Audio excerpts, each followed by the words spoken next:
When we talk about beneficence in healthcare ethics, we often imagine a tension, the duty to help the patient on the one hand, and the duty to respect the patient's autonomy on the other.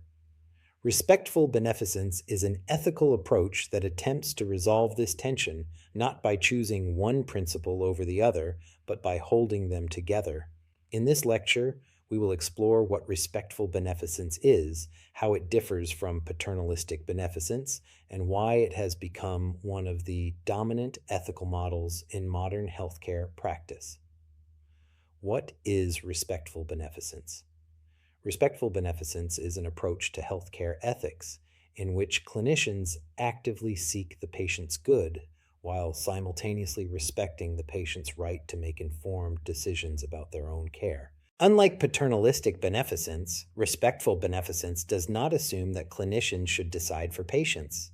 Instead, clinicians are expected to offer expert medical recommendations, clearly explain risks, benefits, and alternatives, elicit the patient's values, goals, and priorities. Respect the patient's final decision, even when it differs from the clinician's preference. The core idea is this: beneficence should guide patients, not replace them. The ethical foundation of respectful beneficence. Respectful beneficence rests on the assumption that patients are not merely recipients of care, but moral agents. Patients bring to the clinical encounter personal values, cultural commitments, religious beliefs, life goals, risk tolerances. Respectful beneficence recognizes that what counts as good medical care is not defined by clinical outcomes alone, but also by whether the care aligns with the patient's understanding of a meaningful life. Thus, beneficence is not imposed. It is negotiated through dialogue. How respectful beneficence differs from paternalism.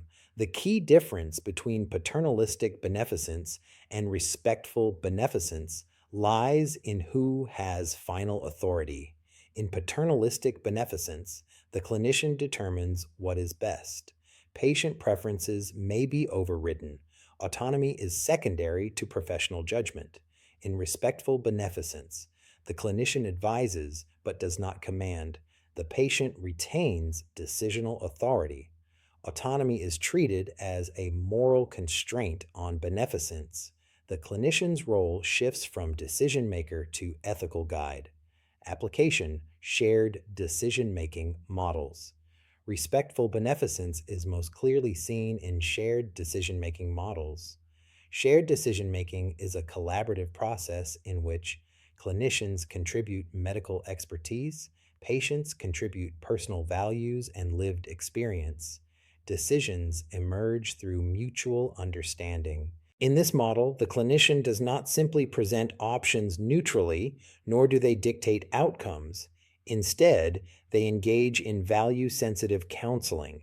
This includes explaining probabilities and uncertainties, translating medical jargon into accessible language, asking patients what matters most to them, exploring trade-offs between outcomes, burdens, and risks.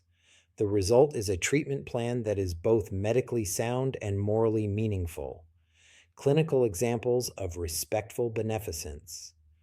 Respectful beneficence appears in many everyday clinical encounters, such as a physician recommending chemotherapy while honoring a patient's decision to prioritize quality of life, a clinician discussing surgical risks with an elderly patient who values independence over longevity, a healthcare provider adjusting pain management strategies based on a patient's concerns about sedation, end-of-life planning conversations that integrate medical realities with spiritual or relational priorities. In each case, beneficence operates through respect, not control.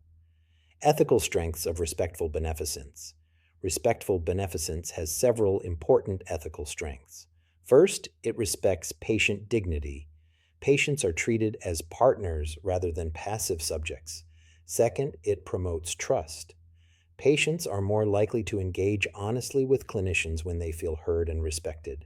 Third, it acknowledges the limits of medical authority. Clinicians are experts in medicine, but patients are experts in their own lives. Fourth, respectful beneficence supports moral pluralism, the recognition that reasonable people may define the good differently. Challenges and limitations. Despite its strengths, respectful beneficence is not without challenges. Shared decision making requires time communication skills, emotional intelligence, institutional support. It may be difficult in emergency settings, resource constrained systems, situations involving low health literacy, cases where patient preferences conflict sharply with medical evidence. Additionally, clinicians may experience moral distress when they believe a patient's choice will lead to harm, yet must respect it.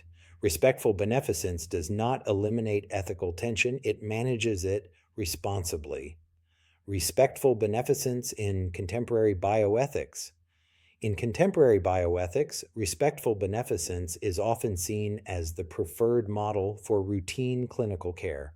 It reflects a shift away from physician centered medicine toward patient centered care without abandoning professional responsibility. Rather than asking, "What is medically best?" respectful beneficence asks, "What is medically good for this patient given who they are and what they value?" Conclusion. Respectful beneficence represents a mature and balanced approach to healthcare ethics. It affirms the clinician's duty to care deeply and act wisely, while also honoring the patient's right to choose meaningfully.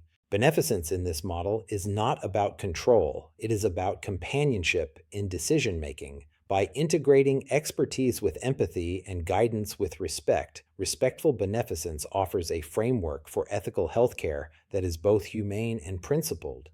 It reminds us that good medicine is not only about outcomes, but about how decisions are made and who is empowered in the process.